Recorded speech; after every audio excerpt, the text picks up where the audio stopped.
P comme publicité, comme projet, comme performance, comme partenaire. P comme votre agence de communication.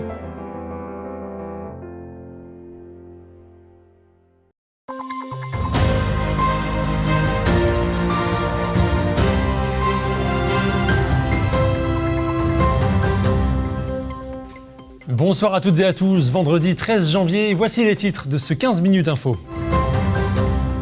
Le ministre des Solidarités, de l'Autonomie et des Personnes âgées était en visite dans la Marne ce matin, retour en images dès le début de cette édition. Emmanuel Macron l'avait promis pour le 1er janvier, promesse tenue, les préservatifs pour les moins de 26 ans sont donc gratuits depuis cette date. Comment cela fonctionne-t-il ? Réponse dans un instant. La salle de spectacle Les Fuseaux à Saint-Dizier accueillait la pièce de théâtre Un couple magique signée Laurent Ruquier hier soir. Mais avant de développer ces titres, un accident a eu lieu cet après-midi aux alentours de 15h15 sur la route nationale 4 à hauteur d'Ancerville. Un accident impliquant un poids lourd, une camionnette et 2 voitures. Rapidement arrivés sur place, les secours venus d'Ancerville, Ligny-en-Barrois et Bar-le-Duc ont pris en charge les 2 victimes. Ils les ont transportés vers les urgences de Saint-Dizier pour l'une et Bar-le-Duc pour la seconde. La voie de droite de la RN4 entre la sortie Ancerville et la sortie La Houppette a été en partie coupée à la circulation le temps de l'intervention des secours et jusqu'à la fin des opérations de dépannage. Des agents de la DIR Est ainsi que la gendarmerie d'Ancerville, de Ligny-en-Barrois et la brigade motorisée de Bar-le-Duc étaient également présents sur place. Les circonstances de l'accident restent floues, une enquête est en cours. Vous pouvez retrouver un article complet sur puissancetelevision.fr. Je vous le disais en titre, ce matin, le ministre des Solidarités, de l'Autonomie et des Personnes handicapées, Jean-Christophe Combe, était en visite à Vanneau-les-Dames dans la Marne. Il a visité la maison d'accueil et de résidence pour personnes âgées de Beauregard avant de se rendre au centre communal d'action sociale de Châlons-en-Champagne. Retour sur cette visite avec Thiago Kergovic. Ce vendredi 13 janvier est marqué par la venue du ministre des Solidarités, de l'Autonomie et des Personnes handicapées, Jean-Christophe Combe, à Vanneau-les-Dames.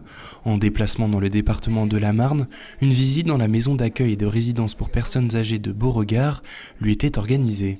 La visite du ministre dans cette MARPA était l'occasion de pouvoir lui démontrer qu'en MARPA, on pouvait vieillir le plus longtemps possible en restant autonome, en sécurité, et que nous avions un vrai outil pour répondre donc à un besoin de préservation de l'autonomie et de réponse à tous ces seniors qui sont quelquefois désorientés et qui ne souhaitent pas effectivement finir en EHPAD. Toutefois, ce modèle des MARPA présente quelques limites évoquées lors de sa visite. Elle fait face en effet à un manque d'encadrement, de soutien financier, mais également à un manque de soutien au recrutement et à l'attractivité, auquel le ministre a promis d'apporter des solutions. Vous savez qu'aujourd'hui, je porte pour le président de la République une grande concertation dans le cadre du Conseil national de la refondation pour le bien vieillir. Et donc on aura à cœur d'ici à la fin du premier semestre de produire une feuille de route pour le bien vieillir dans notre pays. Et donc qui me donnera l'occasion aussi de pouvoir créer demain de nouvelles structures comme celle-là, de les développer, de les soutenir. À moi d'y apporter des réponses. J'aurais promis que je reviendrai avec des solutions pour les soutenir. Le ministre s'est également exprimé sur le besoin de créer du lien social chez les personnes âgées. Le pays en a besoin, a-t-il déclaré. Il a enfin précisé que d'autres établissements existent pour ces personnes, jugeant important que chaque territoire puisse offrir différents types d'établissements adaptés. Emmanuel Macron l'avait annoncé en fin d'année dernière, la gratuité des préservatifs pour les moins de 26 ans est désormais effective, une mesure qui semble rassurer parents comme enfants. Alors comment cela fonctionne-t-il ? Réponse dans ce reportage de Thiago Kergovic. Depuis le 1er janvier 2023, les préservatifs sont désormais disponibles gratuitement dans les pharmacies pour les moins de 26 ans. Une petite révolution de prévention, nous disait Emmanuel Macron en décembre dernier, qui pose toutefois quelques questions pratiques. Alors, comment se passe concrètement la distribution ? Voici la réponse. Alors, les jeunes peuvent venir à la pharmacie, il faut qu'ils soient assurés sociaux ou bénéficiant de AME, donc les aides médicales gratuites, ou une carte d'identité. Une femme peut venir chercher une boîte de préservatifs pour hommes, parce que pour l'instant, les préservatifs féminins ne sont pas pris en charge dans ce dispositif-là. C'est uniquement les préservatifs masculins. À ce jour, seules 2 marques proposent des boîtes gratuites de 12 à 24 préservatifs. Sortez couverts et Eden. Pour se les procurer, la seule question que posera le pharmacien ou la pharmacienne est simple. Quelle est votre date de naissance ? Les adolescents pourront ainsi en recevoir au maximum une par jour en évitant de se rendre dans les grandes surfaces. Quand je vais au supermarché, j'achète des préservatifs, j'ai honte un peu. Pour toi, c'est normal, ça fait partie de la vie. Après, en pharmacie, c'est différent parce que c'est professionnel. Ils ont l'habitude d'avoir des clients qui achètent des préservatifs, c'est professionnel. Du coup, je préfère aller en pharmacie, c'est mieux. Les 18-25 ans ne sont pas les seuls concernés face à cette nouvelle mesure, les parents aussi, puisqu'elle répond à la préservation de la vie privée et aux enjeux de santé de leurs enfants. Je trouve que c'est très bien, ça évite les grossesses non désirées, ça protège aussi des maladies et surtout ça évite d'avoir des soucis à en parler avec les parents. Des fois, c'est vraiment des sujets tabous. Donc là, les enfants peuvent se protéger sans forcément demander la permission aux parents, même s'ils n'ont pas trop de moyens. Depuis l'entrée en vigueur de ce dispositif, les pharmacies ont constaté une demande importante chez les jeunes, la preuve qu'il répond à un besoin véritable chez ces derniers. Et de la culture pour terminer cette édition. Hier soir se tenait devant une salle des fuseaux remplie et dans le cadre de l'ouverture du festival Humour d'hiver, la pièce de théâtre signée Laurent Ruquier, Un couple magique. L'histoire d'un magicien très amoureux, un peu maladroit et de sa compagne.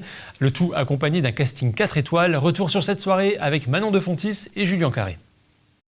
Le festival Humour d'hiver a démarré en grande pompe hier soir au fuseau de Saint-Dizier avec son tout premier spectacle, Un couple magique. Une pièce de théâtre signée Laurent Ruquier et avec pour tête d'affiche Jean-Philippe Janssen, Valérie Mérès ou encore Stéphane Plaza.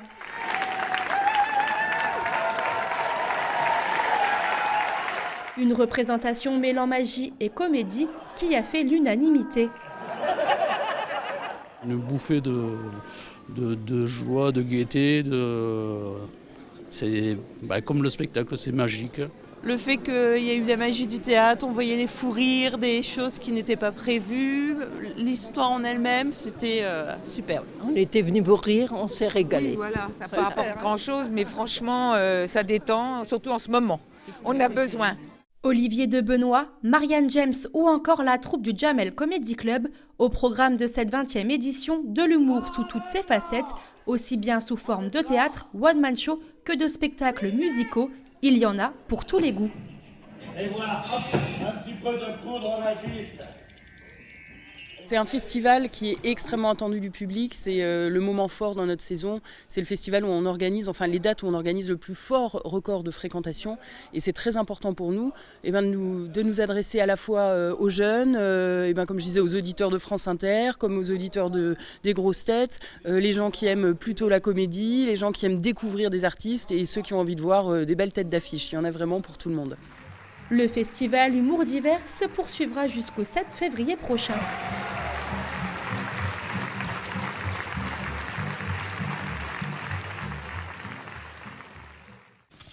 Et voilà, c'est la fin de cette édition. Merci à tous de l'avoir suivi. Dans un instant, les prévisions météo de demain.